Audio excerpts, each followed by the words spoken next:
devastated. And I had no idea. We had heard the rumblings even when we were in Arkansas. Everybody said this was our last thing. And we're on the car ride back and talking with Lou and Jack, and I'm like, man, Karina didn't show up for that show, or he didn't show up for those shows because they weren't getting paid. And, they saw the writing on the wall, so to speak. But not me, man. I was die hard to the end because I was like, man, this can't be it. This is ECW. ECW can't fold. Paul will figure out something. There's something to be done. He always told us that he was out in California working on a deal with USA for us. And come to find out, he was out there filming the movie Rollerball. He went out there for us. That's the story we got too. But I went through a depression spell after that because I was on this high of being at ECW, and then there was nothing. But there was a lot of us like that. A lot of us, nobody was told anything. We weren't given a phone call, hey, thanks for nothing, kiss my ass, nothing along those lines. We weren't given anything. Just rumbles that we're done. And that's kind of the part of Heyman that I guess rubs a lot of people the wrong way, that he a little bit of a liar at times, or he's not exactly honest with everybody. Did you ever have any issues with him as far as not only the rollerball thing, but as far as not getting paid and things like that? Did that ever rise up before the beginning of the end there? That was a lot of times he just didn't show up, and it was left to Tommy to run everything. And again, that's where Tommy's genius came in, because he kept us afloat for the longest. Paul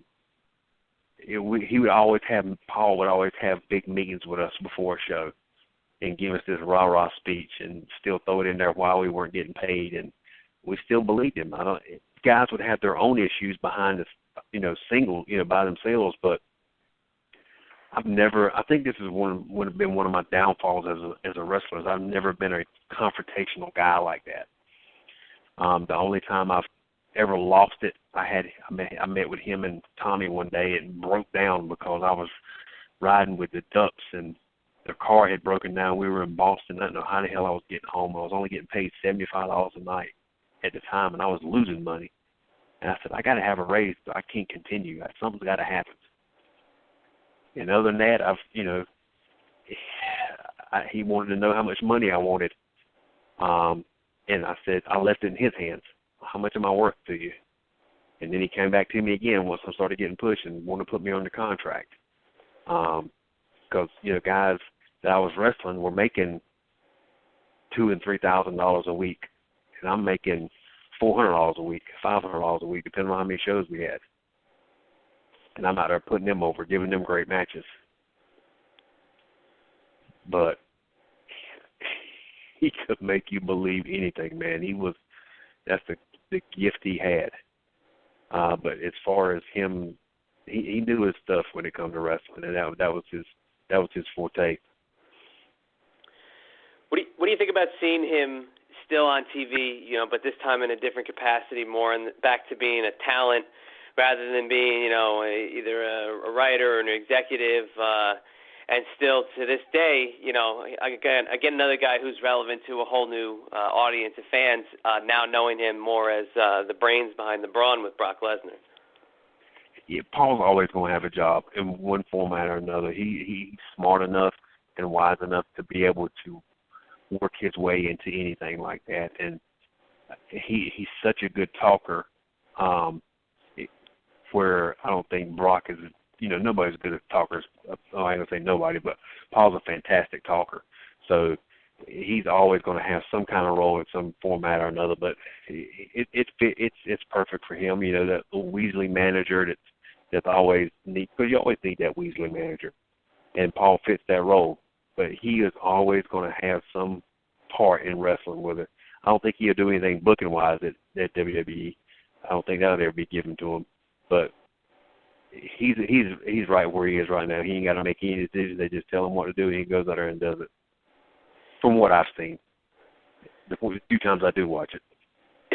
It's funny because I think a lot of fans spent years saying, well, they got to bring back managers, they got to bring back guys who could be the mouthpieces for monsters and this and that, and they ended up just being Paulie Dangerously. But now, just 25 years later, and introducing a whole new facet to his, managerial legacy, which I just think is kind of funny. But when you think about that ECW resurgence and when Paul and Tommy Dreamer brought back the ECW in 2006, you weren't immediately thrust into the full-blown revamped ECW, but how were you approached about coming back into ECW through the WWE umbrella?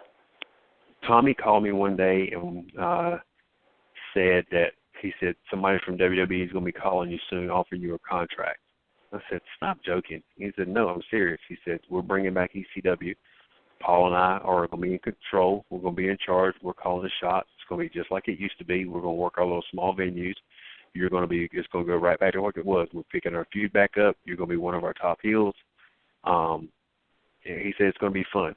He said, they're signing you for the base minimum. He said, but at the end of the year with royalties and, all your bonuses from being on all the shows, it's about triple to 5 times what you're getting paid. I said, so I ain't got to go to Ohio Valley? He goes, no. I said, and you guys got control? He said, yeah. I said, okay, well, I'll sign. So when I got signed, the first show I was on was the ECW Arena show. I worked stab booth. After that night, Vince took it over. It was his control after that, and we were done after that as far as I was concerned, because a lot of us never got a shot. He had other guys bringing in that he was putting over, and it was what it was.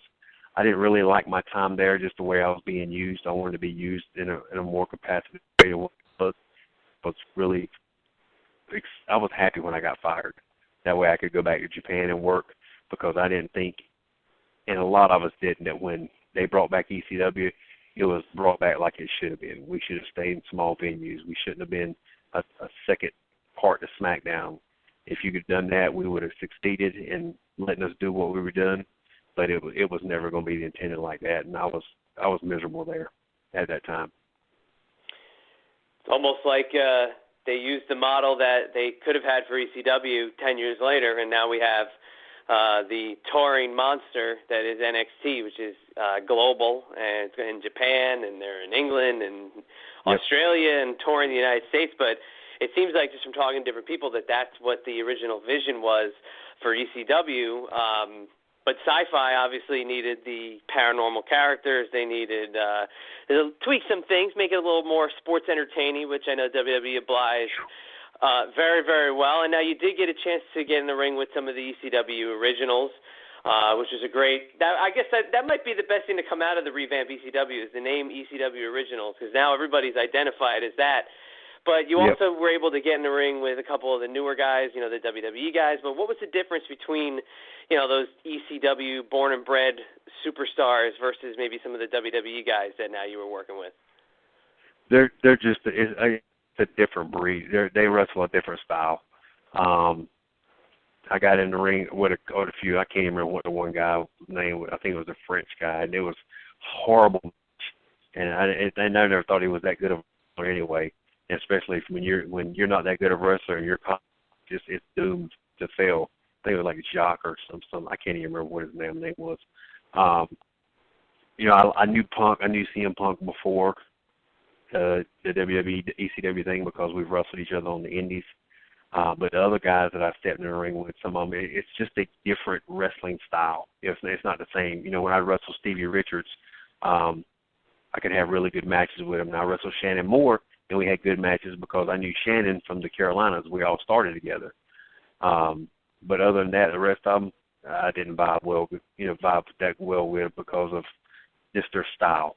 They're just, again, like I said, WWE style and ECW style is just two completely different styles. Yeah, I think it's more of a sports entertainment feel as opposed to what we were. And again, go back to say the hardcore and the how we wrestled is just two different things. Right, and I guess, we can say the immortalized appearance that you had was against CM Punk on TV in his initial rise. And I guess you could say they kind of booked him probably the strongest, because they did put him in the ring with some of the more tenured guys to get him, the couple of, pretty advanced wins on TV. Went over, with you and Just Incredible and Stevie. Do you think that was probably their most calculated move out of that ECW, was putting the Rocket to CM Punk? Absolutely. That it was, Carino told me when we were talking about it when it first started. He said Punk's going to benefit the most out of this because it was Paul's, boy. That was his flavor, and that was the whole intention, was to let him shine, and then he did. And everybody, he beat up everybody and then run it.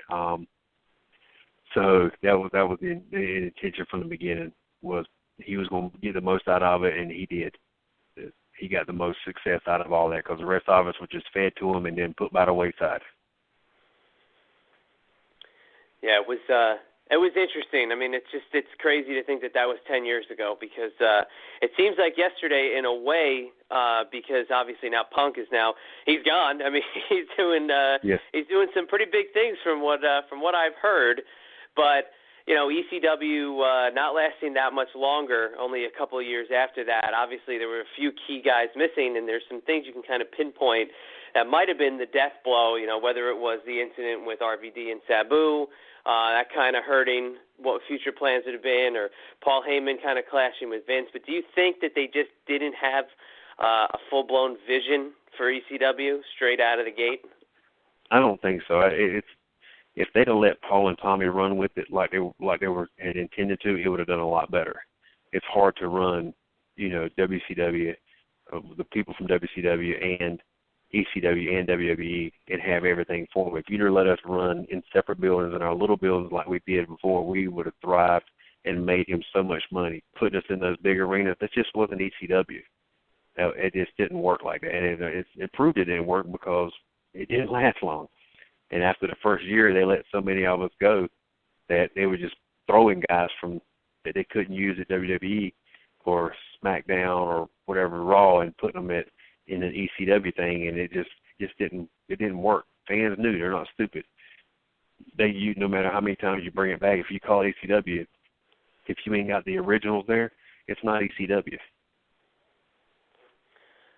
And that's exactly what they changed. Is they started working their guys. They brought the Big Show over. They brought over, Chavo Guerrero. They brought over Kane, and they brought over guys that were not really the original ECW mold. And again, more sports entertaining, more supernatural. But there were some glimmers of success. They ran the Hammer sign a couple of times. That was obviously that was an ECW mainstay venue. But, we've seen them come back. ECW, we already established, it's never going to die. But I think the one guy left on the killing field all the time is going to be Tommy Dreamer. Do you think he was also kind of put in a bad spot, that he was ascending in talent relations and ECW was his pet project? And, again, they just kind of took it out behind the Titan Tower and put a bullet in it pretty quick. Yeah.